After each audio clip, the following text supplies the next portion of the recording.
Hello, viewers. My name is Zach Hardy, and this is my review on USW Wednesday Night Intensity from September 9th, 2015. Don't mind the shirt, I know it's soaked. Long story, I don't want to have to explain it.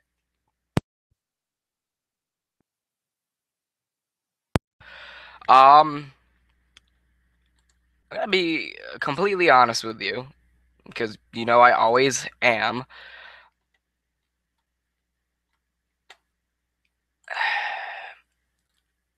I don't know how to feel about last night's intensity. For those of you who don't know, last Saturday was the final episode of Ferocity. Everybody knows that. Well, everybody knew that USW had only signed a 10 episode contract for Ferocity, and it would go every 10 episodes. You would re-sign the show, and we would go, from 10 to 20, and then 20 to 30, and then 30 to 40, and then 40 to 50, and so on and so forth. And they didn't feel as if Ferocity was doing anybody any good, so after the 10th episode, they just finalized it, and Ferocity is no more. And it was Ferocity number 10 was just a highlight of Ferocity episodes 1 through 9. And so, since a lot of Ferocity performers, some with potential and some without potential, were actually featured on the 138th episode of Wednesday Night Intensity. So, we've now gotten Ferocity performers moving on to Intensity. Which made the show a little hard to kind of get behind, because you didn't have all that much character information about these Ferocity performers from Ferocity, since it only went out for so long, for such a short time, and you never really got character development out of them. So it was kind of hard to really feel where they were coming from. However,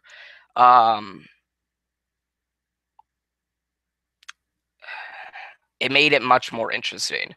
Now, before I get into the rest of the review, quick plugs. Follow me on Twitter at Zachary Serra, at ZACHARYSERRA, for updates on the channel and whatever and where else I post.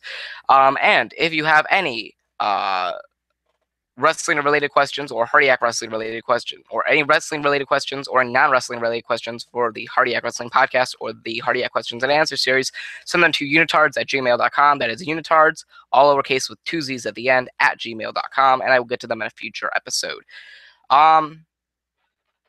So now we get into Wednesday Night Intensity. Not much to say about the beginning. We didn't start out with a promo. We started out with a match, which is something different, which is something unique and special. And the first match on the card featured Ferocity performer Jake Porter defeating Titanfall via countout. And it was when Jake Porter and Titanfall were battling on the inside of the ring, or on the outside of the ring, and Jake Porter ran into the ring, and the referee, was looking at him, and then Anarchy hit the Chaos on Titanfall while the referee was turning his back or turning his back and facing Jake Porter, and Titanfall was counted out. Therefore, Jake Porter won the match. Not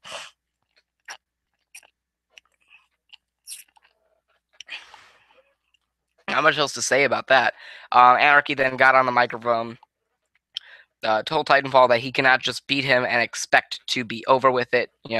Anarchy feels as though even though Titanfall beat him, he still has a need for vengeance and to avenge his loss to Titanfall, which I guess, or I suppose, will play out into a Blue Belt Championship match between the two at Top Rope, I'm guessing, which is interesting, and it brings more development to the story between Titanfall and Anarchy.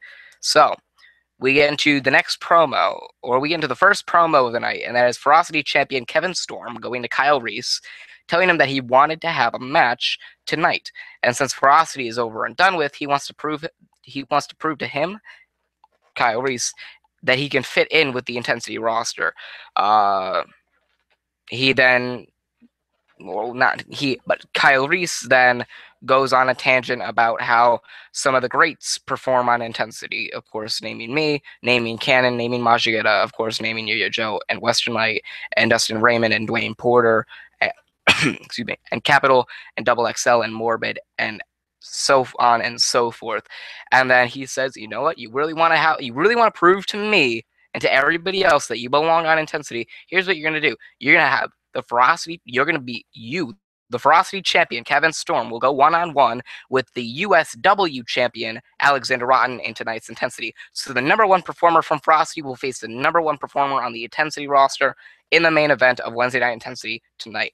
And I just thought the promo really signified that even though Kevin Storm likes to be on his own, he would love to be able to prove that he is well beyond capable of hanging in with the top guys and not just being demoted down to, oh, he's just from the Ferocity roster. He's not on the same level as us.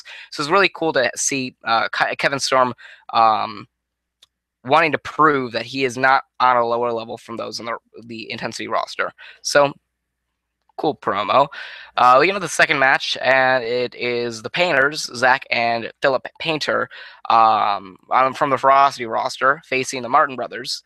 And the Martin Brothers defeated the Painters in the Painters' debut match on Intensity.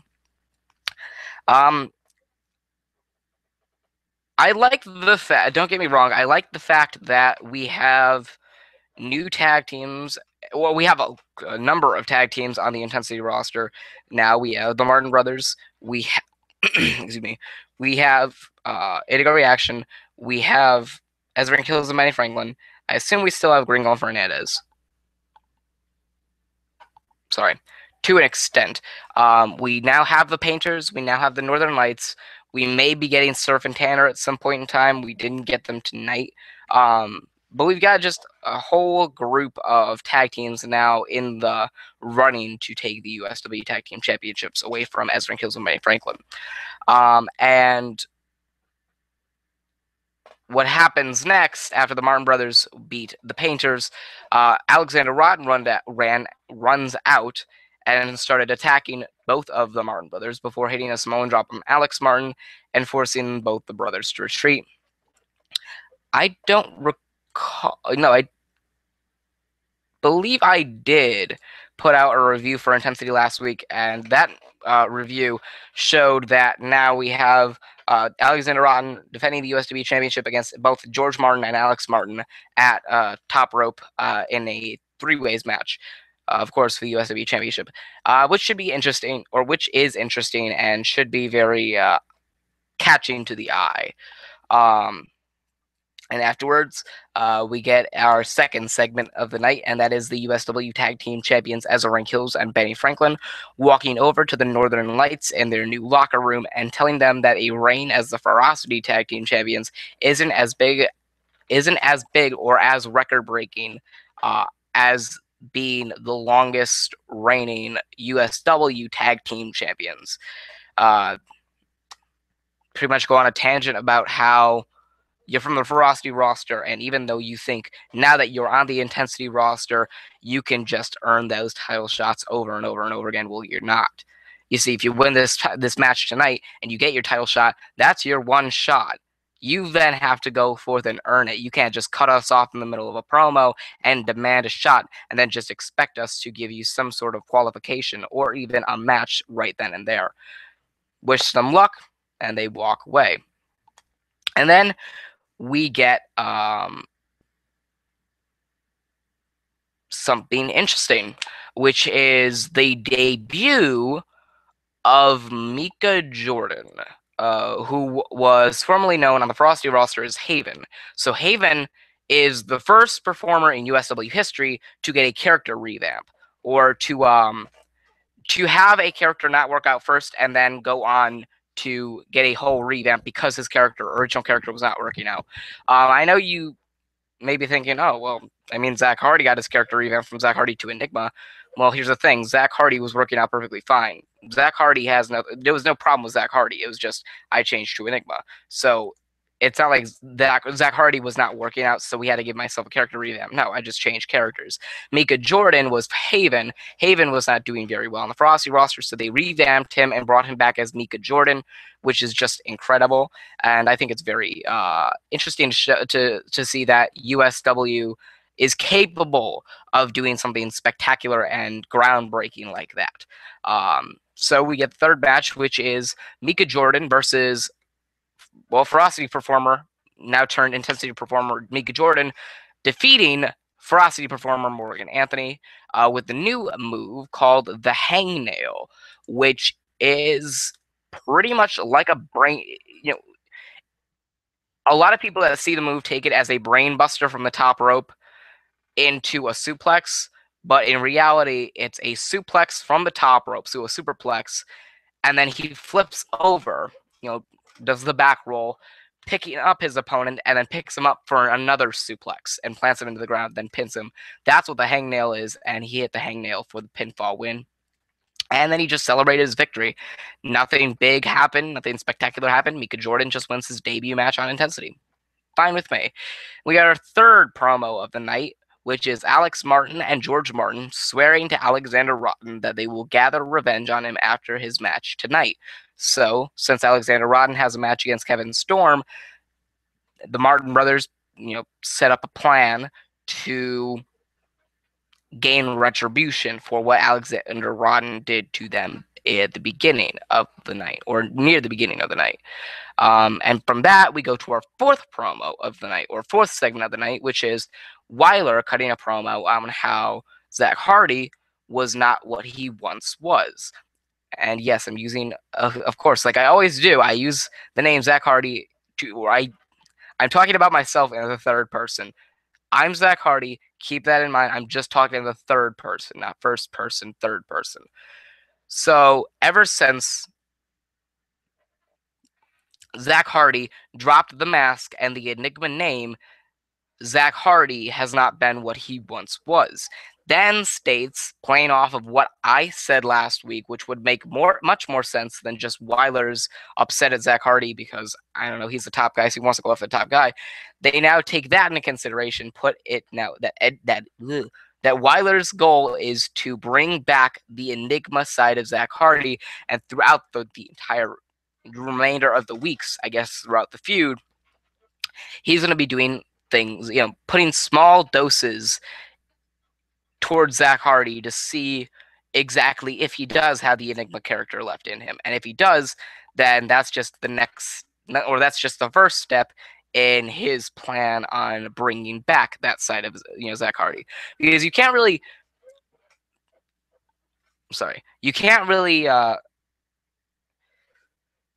you can't try to get sap from a tree that you don't know how it has sap in it. You can't, I don't know,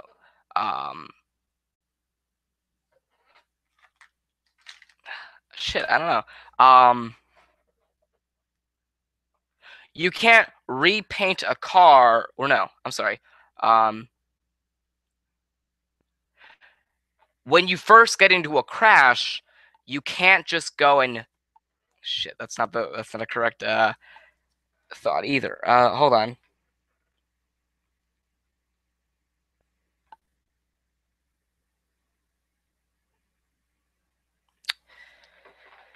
I don't know. You can't try to get sap from a tree if you don't know if the tree has sap in it at all. So his whole plan is to see if the Enigma character is in Zach Hardy through some sort of ways. I don't know.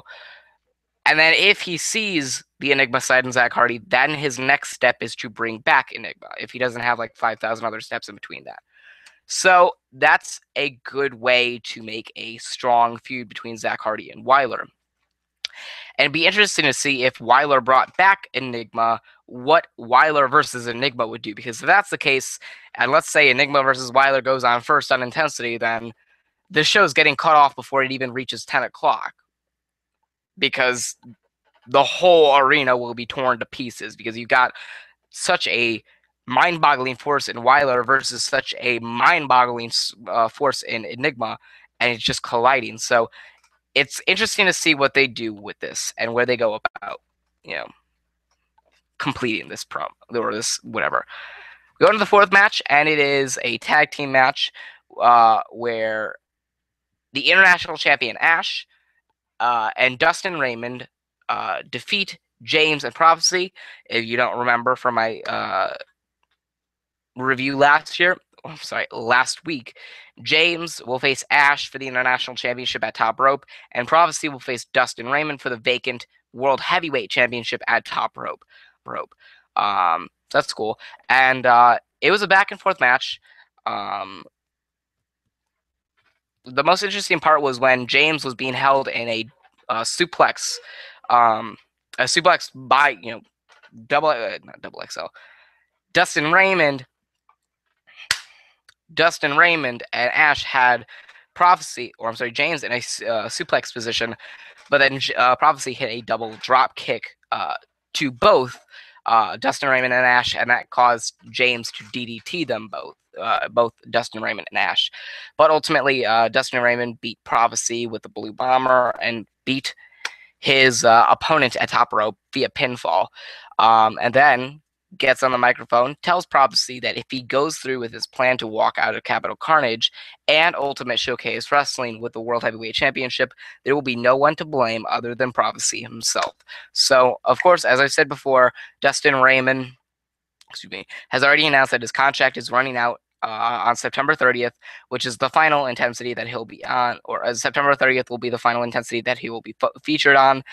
And his plan is to walk out with the World Heavyweight Championship and leave USW and Intensity and everything else related to USW with the World Heavyweight Championship, and then put Prophecy as the one to be blamed for kicking the World Heavyweight Championship out the door. We get our next segment, which is an interview with Zach Hardy about Weiler releasing his plans earlier in the night.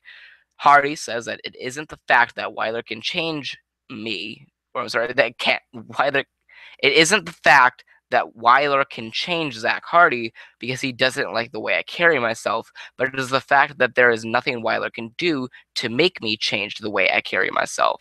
So it's interesting. It's an interesting dynamic where Weiler is trying to get Zach Hardy to go back to Enigma, but Zach Hardy is refusing because because the whole plan is because Weiler doesn't want Zach Hardy to be himself or carry himself the way he is. When Zach Hardy, for years on end, his entire career, has had a focal point of him being himself, not being somebody else, or not being somebody that everyone else or somebody else wants him to be. He's always himself. He does what he thinks is best, whether it's for him or somebody else. But he always wants to be himself, which is something which puts into an interesting perspective that Weiler is trying to change Zach Hardy, and Zach Hardy's against it because he doesn't want change because somebody else wants him to. Cool. We owned our fifth match, and that is Ferocity performer Austin Atomic defeating Double XL with the Atomic Weapon. Guys, this is getting upsetting, and this is getting annoying that Double XL keeps losing every week. How many weeks in a row has Double XL lost? Let's see. I know he lost at Capital Carnage because Zach Hardy beat Double XL and Capital. Didn't he interfere with a match at Ultimate Consequence, which is what led to Zach Hardy versus Double XL versus Capital? Yeah. I don't think he's won for a couple of months at least, which is really depressing and really upsetting because he was brought back as a dominant performer, and now he's just being silenced by everybody beating him. That's stupid. And then Austin Atomic gets on the microphone telling everyone that he'll be showing up to Hartford, Connecticut on September 27, 2015, ready to win the Top Rope match. So Austin Atomic has now put himself in the Top Rope match, and we get our first Ferocity performer in the Top Rope match. Cool. Then we go to our sixth match, which is the Northern Lights, Samuel North and Blaine North, defeating Argo and Carson. Samuel North at the Icy River on Carson for the pinfall win. And then that sets up Ezrin Kills and Benny Franklin versus the Northern Lights, Blaine and Samuel North, for the USW Tag Team Championships at Top Rope 2015. Then Ed Kills and Manny Franklin walk down to the ring with the USW Tag Team Championships before the Northern Lights stand face to face with the champions and offer to shake their hands. Hills and Franklin accept, and the Northern Lights leave the ring. And that's fine by me. Builds up some suspense into their match for the most part. And then we get our next promo of the night, which is Ferocity champion Kevin Storm cutting a short promo on how the world is a complicated place. And since he has made it in this world, he can make it through any complicated situation. Forewarning Alexander Rotten that what he is walking into could very well end his career. Again, typical shitty promo that just says, hey, I'm going to kick your ass, that kind of shit.